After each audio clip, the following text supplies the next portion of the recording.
Ok, ho appena finito la mia sessione di meditazione.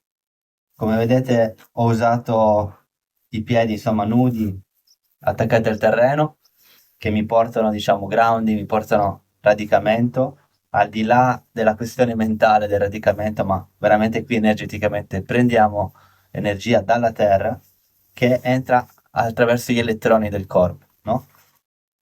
Uso il sole come questi raggi solari al mattino sono molto molto molto importanti da assorbire attraverso i nostri occhi, che sono un'estensione del nostro cervello, perché ci danno una sorta di reset del nostro ciclo circadiano.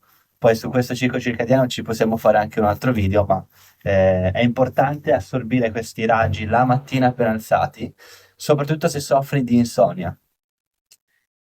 Il silenzio, il mare, tutto questo ovviamente io adesso sono fortunato ce l'ho, ma se non hai questo panorama a disposizione va bene anche solo il balcone di casa, cioè non è che dobbiamo fare qualcosa di estremamente fantastico come lo trovi in questo video.